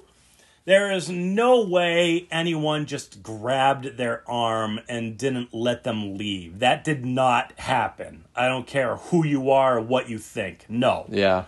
Ugh. These freaking people, you know? Anyways, all right. Almost there. Review 12. We got Blair Final, October 11th, 2029. What a great time. Titty Jimmy at the beginning was great. What? Titty Jimmy? I have no freaking clue what she's talking about. Okay, I don't know. I had to include that one. Because maybe there is a Titty Jimmy. I'm speechless. There could very well be a Titty Jimmy. Or maybe she meant to put a review on, like, a strip club or something. Yeah. Okay. All right, last one. And it would have made more sense if Blair Final was the final review, but I didn't write it like that. So, Whoosh in the future. Edit this. Oh, shit. Edit this so you put her in the end. No, he's too busy. Fuck you, Whoosh in the future. Wow. Stick it up your ass. Wow. This guy's got to calm down. Okay, last one. This is Tammy Coate Gay. All right, this is October 12th, 2019. Had a frightening time. Great scenes and scary actors bring an extra pair of panties. Ew. Ugh. Oh. Well, it might be good advice. Have you ever personally seen anyone piss themselves? No. And honestly, I don't want to. I don't get it. The stories I hear about people pissing themselves, it's like the whole mood of the event just goes from scary, dark attraction to like college frat party. It's super weird to me. The person gets so scared they piss themselves. And then suddenly they're not scared at all anymore. And they're acting like they just won a prize. It's like, oh my God, I just peed, look! And they got urine-soaked jeans, and they're all proud of it, and the haunter, like, stops doing what they're doing. Let me take a picture and put it on the internet! And then Piss Pants Lady is always like, totally, just do it! You ever seen pictures? You ever like, you probably haven't, but yeah, there's haunts out there that'll go around. They'll be like, let me get the camera, let me take a picture of you. I'm going to put it on Facebook and Instagram. Look, we make somebody pee themselves. And this person was like, do it. Oh my God. And yeah, it's always a lady Men don't piss themselves, and they sure as hell don't celebrate it, even if they do. Right? Yeah. To men, it's like game over. Everyone out of the way. I'm done. I have a leaky situation. I'm done. No goddamn picture. You disgusting freaks. Get out of the way. That is a very true statement. I do not get this whole freaking... Ugh. Yeah. I don't get it. I mean, there's a funny element to it, but... Yeah, but what I'm saying is that it's more the thing about, like, how the hell are you so scared that you actually pissed yourself, and then all of a sudden there is no more horror-scared element to it. It's gone. I mean, if you have a full bladder, I guess. That's what I mean. That's what I mean. It's almost like they're trying to piss themselves. Like, they think it's funny. Like, they're supposed to. Like, oh my God, I'm going to go into this place and going to piss myself. That'll be so funny. Okay, anyway, speaking of leaky situations, how about one more beerdication? Well, we've got ale and lager, Belgian sour, brown and red and pale and porter, Weiss and Pilsner, malt and Mars and Bock and Winter, Staus and Saison.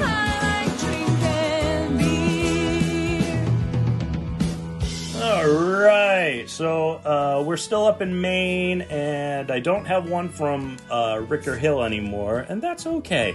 What we have here is Atlantic Brewing Company's Bar Harbor Blueberry Ale. Ooh. I'm pretty sure one of their more popular ones. Maine blueberries is a big thing. It's, almost big as the lobster crap. Big deal. Big, huge. Well... It's funny you say that because a lot of people assume that like good blueberries are big, and no, Maine blueberries are really tiny. They got some bitterness to them. Still sweet, but that's what a real blueberry is, the little tiny guys. If you're getting the big hunkin' beefy ones, that's fine if you want it. That's okay. But it's not real. The small ones have like more flavor. Yes. I feel like. And there's all different kinds of blueberries, but I'm just saying the real good ones are the smaller ones. All right, so this one was canned. This is one of those things where it says it's best by August 27th. Okay. And they say something on the bottom here too. One blue to rule them all. I like it when they give those little funny descriptions, huh? On the canned on stuff. Yeah, it's seeing that more often lately. With a blueberry ale, it's usually a lighter color. Let's see. There's different types. Some blueberry beers or ales will have like a bluish, like dark tint, and some will be like that. I think that any blueberry ale that is not of a typical like lager or ale color is fake. So I wouldn't go for them. That's my... No, I mean like some of them are like dark, like a blueberry color, like a blue or like a dark. Right, like but what I'm saying, sir, is that they shouldn't be. I think that a true brewmaster should not be trying to aim for their beers to be a certain color. Unless it's a red. The red is the only one that I am okay with them saying, okay, that's a red. No, I mean like they could put more blueberry into it, so it is that color. No. Yeah. Wait. So do you think that if they just put more blueberries into this one, it would be blue? No. Aha! Caught you. But it depends on when they put it in and how they put it in. Yeah, I'm sure. It's just that if they're aiming to try to make it blue, then something's wrong. You shouldn't be doing that. Although I will say that sometimes if you order a blueberry ale from some places, they'll actually put some blueberries in there. Yes. And I like that. I actually really like that. The color is... It's a bit hazy. Yeah, a little hazy. A little darker, too. A little darker. I kind of like the darkness. The blueberry smell is very subtle. Yeah. Which is typically a good thing, I think. Kind of emphasizes the quality of the brew, I think. If they're trying to like add super strong flavors in there, then they did something not correct in brewing. I like it. That is good. All right, let's try it. Oh, that blueberry is all over the tongue. That's cool. Oh yeah?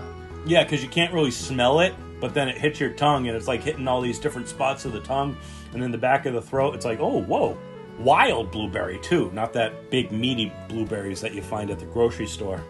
Yeah. It's a whole different flavor there. That's cool. Wow. Oh, I like that one a lot. There hasn't been too many blueberry beers I haven't liked, though. Wow. Hey, that's great. I've always liked these guys. Atlantic Brewing Company out of Bahaba, as they say. Yes. Branching off of Acadia National Park, Ked. I have a little drink here that's not from New England. And we won't talk about it. All right, guys. Thanks. All right, what do you want? What do you got? But it could have a link to the haunted world. Really? Monster the Beast. Get that crap out of my face. Hard energy drinks? Yeah, I need a little pickup, wanted to try it. It's not bad. Tastes like a regular Monster, and you know what you can do with it? Throw it in the trash. You can make Jaeger monsters with this. Oh, don't get me. Okay. Yes. So you have even more alcohol in it. No. Okay. All right. For everybody that's doesn't know me and listening for the first time, Jaeger Monsters was my mixed drink that I had when I was younger, and it really messed me up. So a lot like how people do the Jaeger bombs with the Red Bull. I did the same thing except with Monster Energy drink, and I called them Jaeger Monsters instead of Jägermeister, and I thought that was a more creative name. But yeah, you do more than 2 of those in a night, and you're asking for a lot of trouble. So, and that's what happened. Yes. Yeah, no, I'm not doing freaking, no. That's not, no. That is bad. I'm still, the last time I freaking did a Jaeger Monster, oh Jesus, like 10 Jaeger Monsters, I couldn't think about Monster Energy drink for like 3 months without like regurgitating a little bit in the back of my throat. That's how bad it was. Yeah. I haven't had the actual energy drink. I don't drink a lot of energy drinks, but you shouldn't. They're terrible for you. Yeah, I know. I'm just saying. But I needed to try that, see how it was. Okay. Oh, all right. On that note, Atlantic Brewing Company out of Maine. We got a bunch more Maine stuff to talk about in the coming episodes, so stick around for that. And bye. Bye. Hey, thank you so much for listening. This was a fun episode. Thank you, noobs, for all the wonderful thoughts and whatnots. Oh, thank you, as always. Not always. Not always. Next episode, number 13, 14, 15, I don't know. We'll see what happens. My trip up to one of Maine's newest haunts, making a lot of noise up there over the past 2 years, Mainiac Manor in Bangor. Woo! Woo! All right, guys. Thanks so much. Talk to you later. Peace. Bye.